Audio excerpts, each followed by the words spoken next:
Yo, sorry about that. Welcome to SECZN Live here.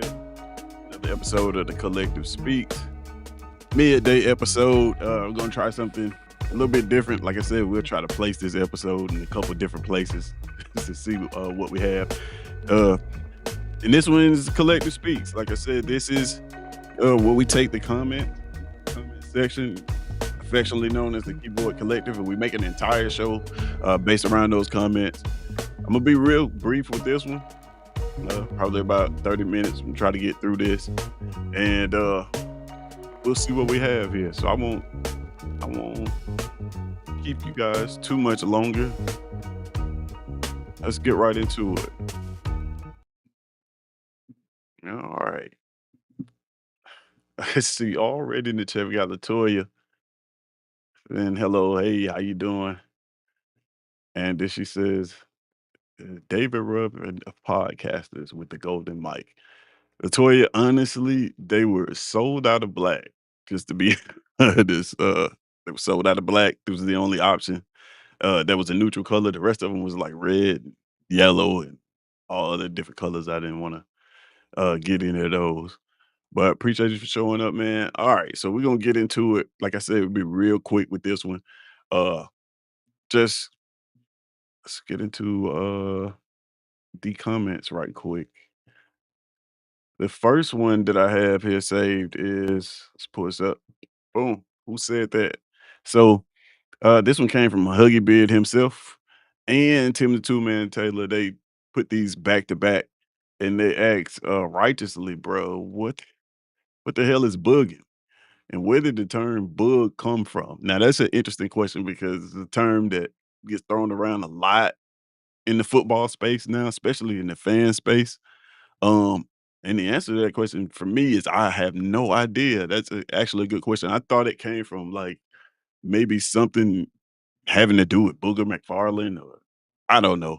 Uh, but I looked up some some definitions of it just to see. Most of them involve dancing, of course. Um, and on the Urban Dictionary, I did find one that said the act of getting your hopes up or severely being disappointed beyond belief. I think that's probably how it applies in the college football space. Uh, I'm not sure. But yeah, if anybody knows the answer to this question, if you're in the chat or if you're listening to this on the rewatch, if you know the answer to this question, please let us know like where did this term come from? Where did it start? The term bug because I mean, like I said, it's really really popular among fans now.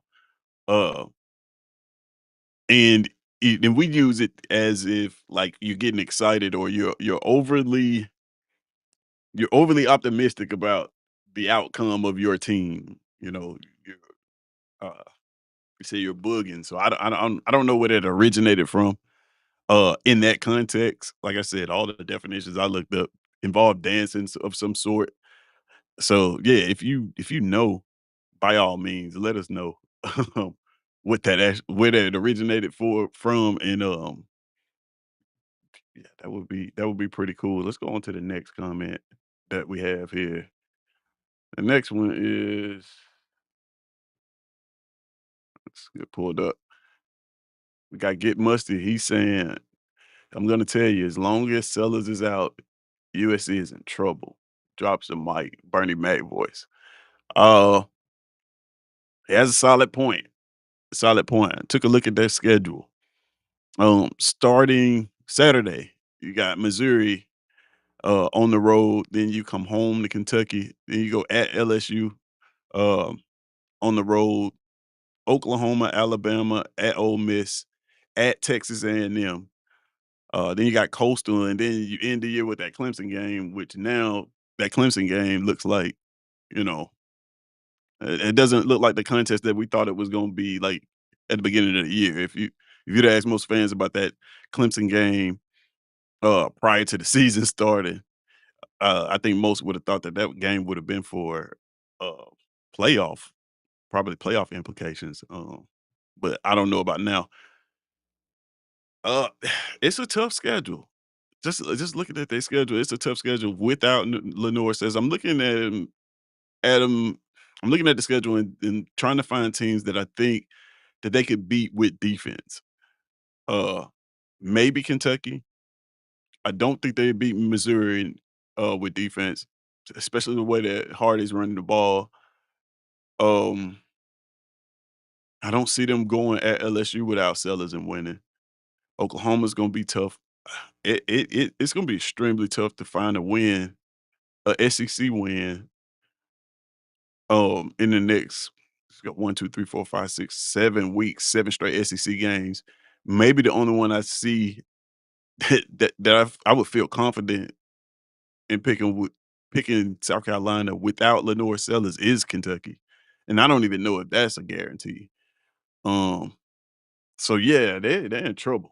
They are in trouble. If they don't get him back, they are in trouble. That Vanderbilt game, um, the Vanderbilt game was interesting. Vanderbilt's a good team. I think e- the backup Luke Doty threw the ball 27 times for 18 completions. Um, but they were only short passes, 5.5 average yards per pass. So like it wasn't like he was throwing the deep ball or stressing the defense at all. Um, just in comparison, Lenore Sellers in that game was 6 for 7, 94 yards when he went out of that football game. Uh, for 13.4 yards per play. So now they both threw a pick, but you can see that with Lenore Sellers that passing game is a little bit more dynamic. Uh, and of course we know what his legs bring. Now they ran Dottie quite a bit, with 9 times, but he's of course he's no Lenore Sellers. Uh, yeah, it's yeah. Without him, especially the way they look in the secondary, I think the defensive front is good. Secondary, not so much, I don't think. But without him, it's gonna be tough for them to manufacture wins, especially with all these conference games coming up and all these teams getting better. Now, they're gonna play against some pretty tough defenses. So, uh, yeah, they're gonna have to find a way, man. I don't know. So let's see here. We'll go ahead and move on to the next one, and this will be the last one, which is the title thumbnail. And that comment came from Dwight, actually. He says, Texas look like doo doo. Plain and simple. This is an interesting one. All right. This is an interesting one because Texas is a team that a lot of people were high on this year. And I know I got Arch Manning up there, but I'm just gonna be honest with you. It, as a whole, the offense it just has not looked very well.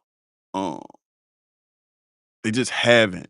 You know, yeah, Archman is the leading rusher on the football team now at 112 yards through 4 weeks of football. Um, through 3 weeks of football. Yeah. And I said this before, they call plays for Arch.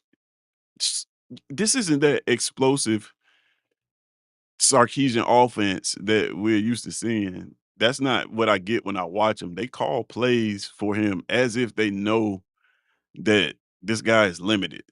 Like they almost call plays for him like he's the second option at quarterback. Like, you know, when they put a backup quarterback in, they limit the playbook. Like it seems like that. Like they really coddling him. And I know like it's really early in the seasons. You have to give things time. You have to give things time to develop. But to be honest, Arch Manning has sat, right? And that's the reason why you sit players because you give them time to develop.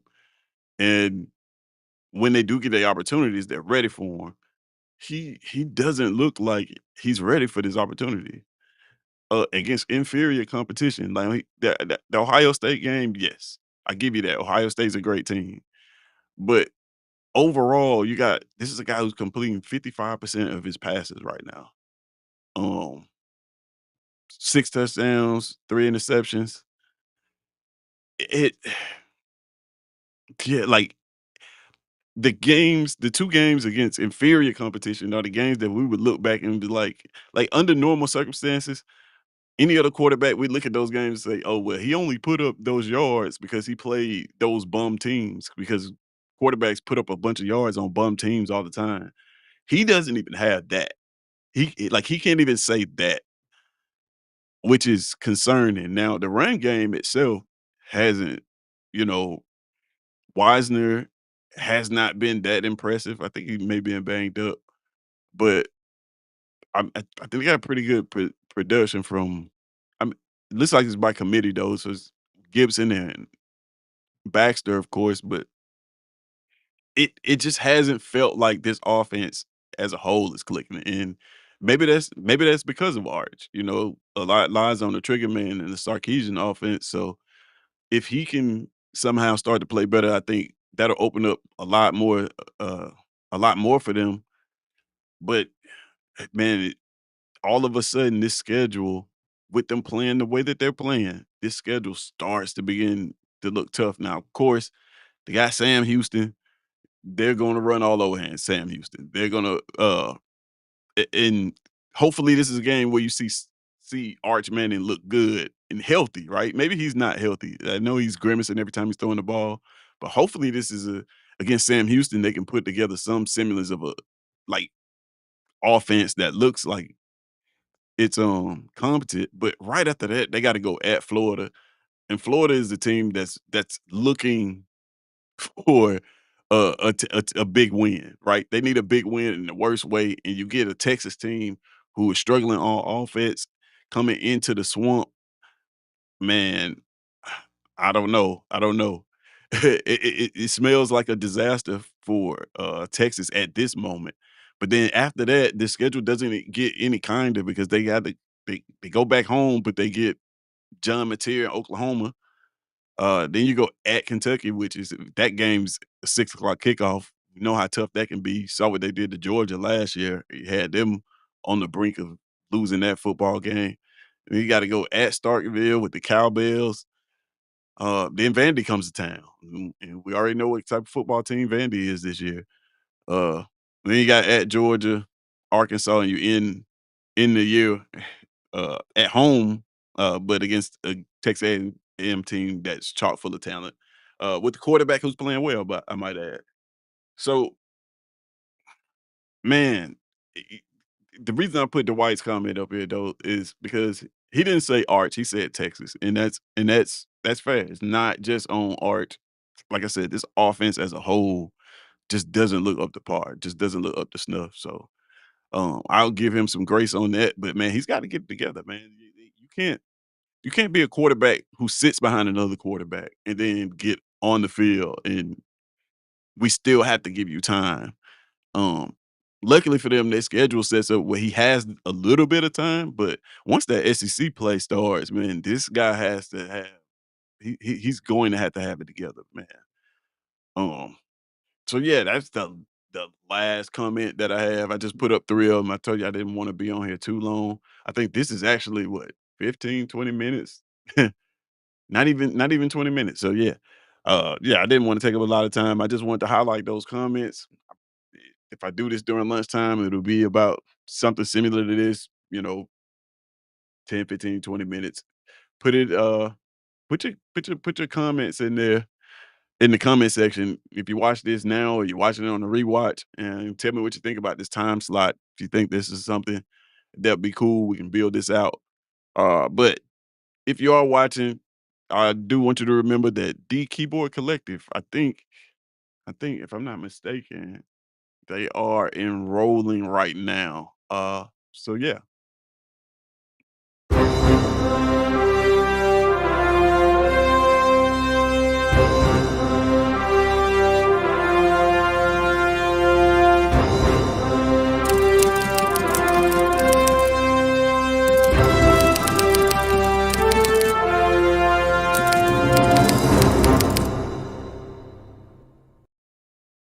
Yeah, so if you want to become a part of the collective, subscribe to the channel now.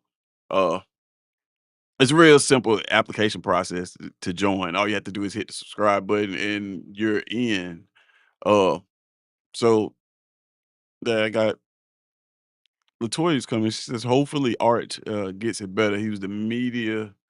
darling all off season. Yeah, he was. It's a lot of people, a lot of high praise came with that last name. I will say that. And so far on the field, he has not lived up to those expectations. But like I said, he's got a tough schedule that's coming up once SEC play starts. He can do a lot for his name and legacy by winning a couple of these football games.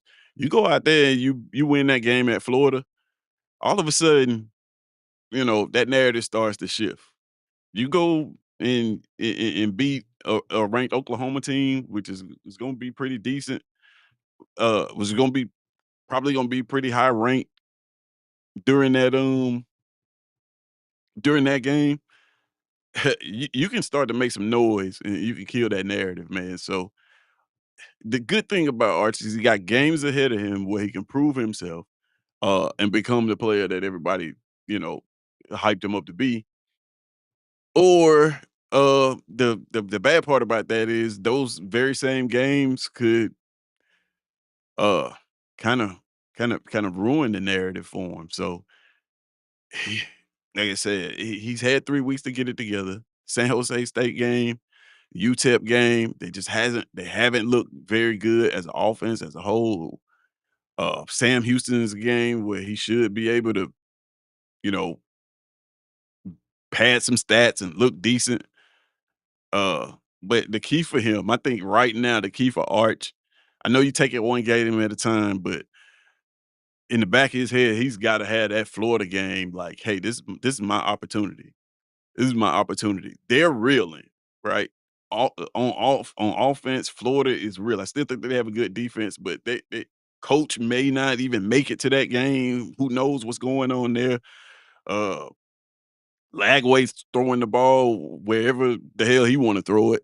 And like that's a prime game for Arch to make a name for himself. You go in the swamp and you put up some yards in that football game, and all of a sudden that narrative starts to shift, man, and people start to look at you differently. So he's got that, but man, that's easier said than done from uh easier for me to sit here and say that on this microphone, than for Arch to actually go into the swamp and come out of there with a win, especially with that defense, man.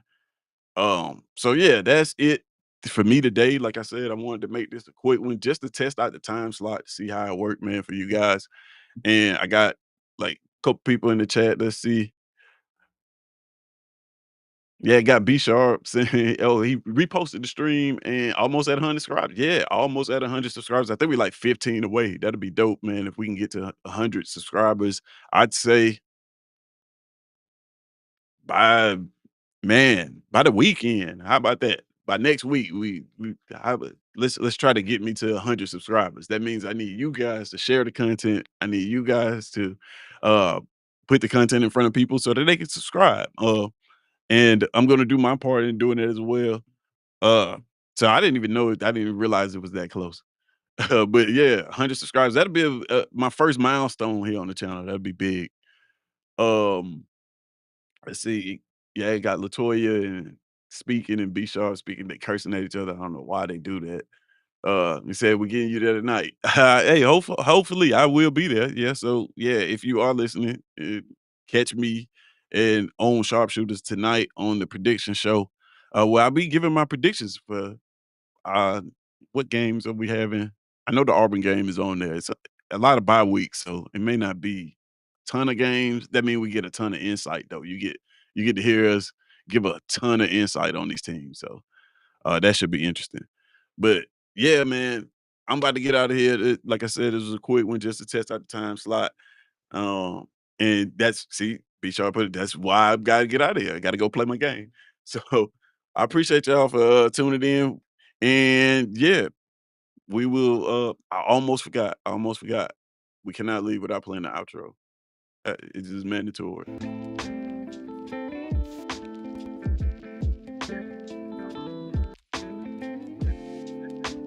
Oh, makes me slow down. It's something about good music that just sets the mood. But yeah, so everything I just said, I'm not gonna repeat it now that the outro's playing, but I do want to thank you guys again for tuning in to SE Season, and I see y'all later. Peace.